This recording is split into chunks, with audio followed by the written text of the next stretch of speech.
ফ্যাসিবাদ বিরোধী শক্তিগুলোর অনৈক্যের ফলে আমরা রাষ্ট্রপতি পদ থেকে ফ্যাসিবাদের দোসর ও আওয়ামী লীগ নেতা শাহাবুদ্দিন চুপ্পুকে অপসারণ করতে পারি নাই। তিনি রাষ্ট্রপতির দায়িত্বে থাকা অবস্থায় বাংলাদেশের স্মরণকালের বর্বর গণহত্যা চলেছে। রাষ্ট্রপতি হয়ে তিনি গণহত্যাকে নীরব সমর্থন দিয়েছেন এবং রাষ্ট্রের নাগরিকদের নিরাপত্তা দিতে চরমভাবে ব্যর্থতার পরিচয় দিয়েছেন।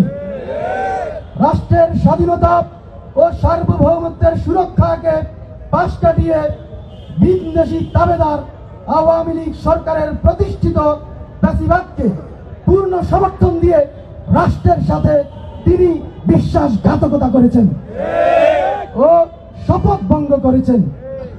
আমরা অবিলম্বে গণহত্যার সমর্থনকারী ও গণহত্যাকারী দল আওয়ামী লীগ মনোনীত রাষ্ট্রপতি শাহাবুদ্দিন চুপ্পুর পদত্যাগ দাবি করছি। পাশাপাশি সেনাপ্রধান জেনারেল ওয়াকারুজ্জামানের কাছে সেনা হেফাজতে থাকা 626 জনের সন্ধান দাবি করছি। 1971 সালে এই ভূখণ্ডের শহীদেরা যে বাংলাদেশের প্রত্যাশায় যুদ্ধ করেছিলেন তা আমাদের একটি স্বাধীন ভূখণ্ড দিয়েছে, কিন্তু শহীদের রক্তের প্রতি ইনসাফ প্রতিষ্ঠা হয়নি 54 বছরেও। 71-এর শহীদের রক্তের সাথে বেইমানি করে বাংলাদেশে বারবার ফিরে এসেছে একদলীয় দুঃশাসন এবং সর্বশেষ 15 বছর ছিল পরিপূর্ণ ফ্যাসিজম, যা রুখতে 2024-এ জীবন দিতে হয়েছে 2000 ছাত্র জনতাকে, যার লক্ষ্য ছিল বাংলাদেশের ওনারশিপ একদলীয় লক্ষ্য থেকে সকল দল মতকে শরিক করা, যার ফলে 24 পরবর্তী সকলের বাংলাদেশ বিনির্মাণের জন্য সমগ্র জাতির একটি সম্মিলিত সামাজিক চুক্তি বা সনদের সবচেয়ে গুরুত্বপূর্ণ হিসাবে সামনে এসেছে।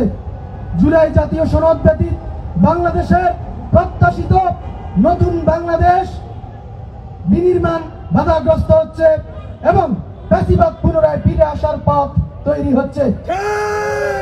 রাষ্ট্রযন্ত্র থেকে রাজনৈতিক পরিসর সকল ক্ষেত্রে থেকে ফ্যাসিবাদ ব্যবস্থার বিলোপ ও নতুন বাংলাদেশের দিকপথ ঠিক করতে দ্রুত জুলাই সনদ ঘোষণা করতে হবে এবং জুলাই মঞ্চ মনে করে যদি ফ্যাসিবাদী শক্তি কোনোভাবে বাংলাদেশে আবার ফিরে আসে তাহলে এই বাংলাদেশকে তারা ভারতের অঙ্গরাজ্য পরিণত করতে পারে এবং বাংলাদেশকে তারা কাশ্মীরের ভাগ্য বরণ করাইতে তারা সক্ষম হইতে পারে। জুলাই মঞ্চ মনে করে জুলাইয়ের একটা যোদ্ধা বেঁচে থাকতে বাংলাদেশ কোনোভাবে আর একটা করদ রাজ্যে পরিণত হবে না এবং এই জন্য জুলাই মঞ্চ আগামীতে এই চুপ্পুর অপসারণের দাবিতে কঠোর কর্মসূচি পালনের ঘোষণা দিচ্ছে।